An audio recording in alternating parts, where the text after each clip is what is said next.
Donc quand on dit que le pouvoir peut nous monter à la tête, ce n'est pas forcément à prendre au pied de la lettre, sauf pour certains. Certains rois ou reines ont perdu les pédales pendant leur règne, posant un problème complexe autour d'eux, comment gérer une personne complètement à côté de la plaque mais pourtant au pouvoir. Alors je pense absolument pas apporter de réponse dans cette vidéo parce que moi je préfère me plaindre plutôt qu'apporter des solutions, merci beaucoup. Alors sortez votre couronne et du formol parce qu'aujourd'hui on va voir le top 5 des rois complètement fous. Donc il va pas y avoir d'images trop hardcore dans ce top, mais croyez-moi que les gens que je vais décrire étaient sérieusement malades. Donc même si l'épisode n'est pas visuellement violent, il en reste quand même assez dérangeant à mon goût. Donc si vous êtes sensible, abstenez-vous, et si vous mangez, bon appétit. Numéro 5, Farouk d'Égypte. Alors Farouk d'Égypte est le dernier roi gouvernement d'Égypte ayant régné de 1936 à 1952. Honnêtement, je sais pas s'il doit être placé dans la catégorie des fous ou dans celle des excentriques avec tout ce qu'il a fait. Alors ce fut pas un roi particulièrement aimé du peuple étant donné son rythme de vie fastidieux. Alors qu'il possédait déjà des douzaines de palais et d'innombrables hectares de terrain, il partait quand même en Europe pour faire la tournée des grands magasins. Il aurait volé une épée de cérémonie au Shah d'Iran et aussi une montre de poche à Winston Churchill. Une autre anecdote sur le roi Farouk est qu'après un cauchemar où il se faisait dévorer par des lions, il serait parti aux zoos du Caire et alla simplement flinguer tous les lions du zoo. Lors de la Deuxième Guerre mondiale, l'Égypte était neutre dans le conflit, mais était occupée par les Anglais. Le roi fit envoyer un télégramme à Hitler en lui disant qu'une invasion serait la bienvenue. Plus tard, après des soupçons de corruption, l'occupation britannique qui ne finissait pas et l'échec de l'armée à empêcher la création d'Israël, un coup d'État éclata et le détrôna en 1952. Dans ses affaires, on retrouvera une grosse collection de timbres, de tours de magie, de pièces et la plus grosse collection de porno de l'époque. Donc c'est bien, mais ça n'arrive absolument pas à la cheville de Caligula. Numéro 4, Ivan le Terrible. Et par terrible, il faut pas entendre Ivan le Terrible, mais plutôt waouh, il est terrible Ivan. Ivan le Terrible ou Ivan IV est un tsar russe qui a régné de 1547 à 1584. Vous voyez le roi Farouk rester gentil, là on va rentrer dans quelque chose de bien déjà.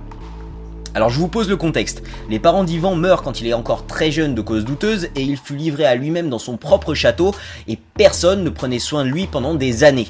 Des gardes pouvaient débouler dans sa chambre, tout casser et voler, ils le battaient et l'insultaient régulièrement. Ivan se vengeait en torturant des petits animaux.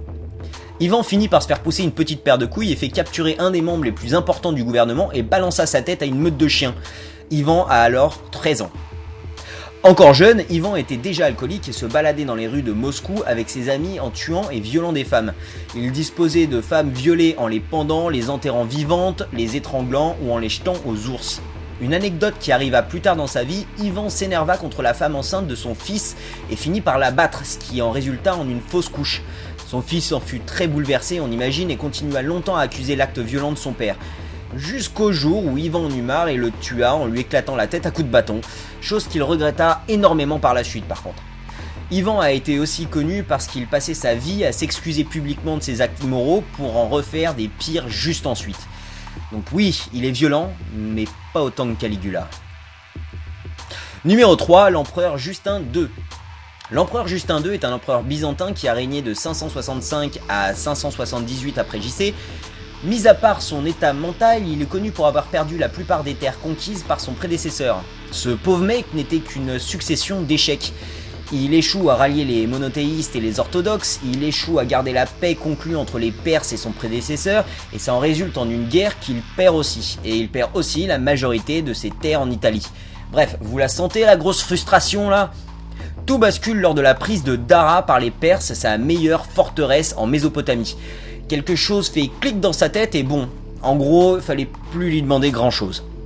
Après ce dernier échec et son impact qu'il a eu sur son moral, Justin II se fait balader dans un trône à roulettes à travers le château, mordant les sujets de la cour s'il passe trop près. Et il est aussi dit qu'il est possible que son attirance pour les gens de la cour ne s'arrêtait pas à un petit croc. Il serait possible qu'il ait eu quelques cas de cannibalisme dans le lot. Jusqu'à ces derniers jours, il demanda que de l'orgue soit joué constamment dans tout le château pour le garder au calme. Donc il était fou, oui, mais pas autant que Caligula. Numéro 2, Charles VI, dit le bien-aimé, puis renommé le fou par la suite. Charles VI était un roi français aimé de son peuple qui régna de 1380 à 1422. En 1392, 12 ans après sa montée sur le trône, à l'heure d'une expédition pour venger la tentative d'assassinat d'un ami, il eut sa première crise de folie. Étant donné l'épuisement, la pression et la chaleur de la journée, Charles VI a eu une bouffée délirante, a sauté de son cheval et a commencé à crever tout ce qui était dans le coin. Il eut le temps de tuer 4 de ses hommes avant de se faire immobiliser, ligoter et ramener au château. Il oscille ensuite entre des périodes de folie et des périodes de rémission où il tente de gouverner. Le sort s'acharne un an plus tard lors du bal des Ardents. Un bal costumé où le roi et 4 autres danseurs de la cour s'étaient déguisés en sauvages en s'enduisant le corps d'étoupe et de pois, des matières extrêmement inflammables. Vous le voyez venir ou pas le truc ? Le duc d'Orléans, trouvant les costumes super réussis, veut les voir d'un peu plus près et avance une bougie pour mieux les voir, ce qui enflamme bien entendu les 5 personnes. Le roi est finalement sauvé, mais les 4 autres danseurs meurent brûlés devant tout le monde, ce qui fait quand même un peu tâche, il faut bien l'avouer. Forcément, ça l'aide pas à se remonter le moral et ensuite il enchaîne les crises délirantes. En 1393, il avait des attaques où il ne se souvenait même plus de son propre prénom ou du fait qu'il était roi. Il ne se souvenait plus non plus ni de sa femme ni de son enfant et finit par demander aux servantes de donner ce que sa femme demandait pour qu'elle le laisse tranquille. Plus tard, il eut des grosses crises où il pensait être Saint-Georges, une autre où il refusa complètement de se laver ou de changer ses habits pendant 5 mois entiers. La classe à Dallas. Finalement, d'autres bouffées délirantes lui faisaient penser qu'il était fait de verre et prenait toutes les mesures nécessaires pour éviter de se briser en morceaux. Donc il était bien délirant, mais pas autant que Caligula. Numéro 1. Caligula. Dans la famille des fous dangereux, je demande l'empereur. Caligula était le 3e empereur de l'Empire romain. Il régna de 37 à 41 après JC. Donc oui, en moins de 4 ans de règne, il s'est fait une réputation qui lui a donné la première place dans ce classement. Vous êtes prêts les enfants ? On va commencer soft en disant qu'il se prenait pour un dieu vivant et qu'il souhaitait simplement être traité comme tel. Il était donc fan de grosses orgies bisexuelles bien vénères et allait même jusqu'à baiser ses propres sœurs.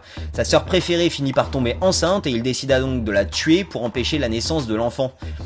Alors que ces 4 ans de règne se sont passés dans un moment relativement calme et sans guerre, il se plaignait souvent que les temps n'étaient pas bons et priait pour une grosse catastrophe militaire, pour une famine, un feu ou, je cite, au moins un petit tremblement de terre. Alors qu'il avait une aventure avec la femme de Macro, un de ses préfets, il l'accusa d'être le proxénète de sa femme et lui ordonna de se suicider. Il était aussi connu pour être extrêmement dur avec ceux qu'il critiquait. Une fois, il fit exécuter une famille entière devant une foule. Le mari et la femme d'abord, puis le fils aîné, etc. La foule était dégoûtée et finalement demandèrent d'épargner la fille de 7 ans car elle était encore vierge.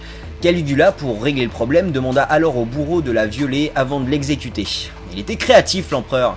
Donc je dois vraiment faire un tri, sinon la vidéo pourrait facilement durer 20 minutes, mais voilà quelques autres anecdotes notables. Pendant une vente aux enchères, un sénateur piqua du nez en s'endormant. Caligula demanda alors au commissaire-priseur de compter chaque mouvement de tête comme une enchère. Quand le sénateur se réveilla, il réalisa qu'il avait acheté 13 gladiateurs pour la modique somme de 90 000 pièces d'or.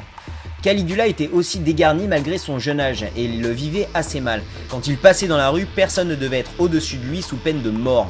Et il a même rasé un bon nombre de citoyens simplement parce qu'ils avaient des super beaux cheveux. Pour finir, il a anobli son cheval, en a fait un prêtre des temples, un sénateur et un consul. Très certainement pour humilier et montrer l'inutilité de la noblesse. J'espère que cette vidéo vous a plu, donc n'hésitez pas à vous abonner en cliquant ici puis ici si vous souhaitez recevoir un petit mail de YouTube quand je posterai une nouvelle vidéo. La semaine prochaine, on va voir le top 5 des camouflages optiques d'animaux les plus impressionnants. Et je vous promets que j'ai été complètement sur le cul en voyant tout ce qu'il pouvait faire. Donc je vous donne rendez-vous samedi prochain, je vous remercie d'avoir regardé cette vidéo et puis écoutez, à très bientôt. Salut!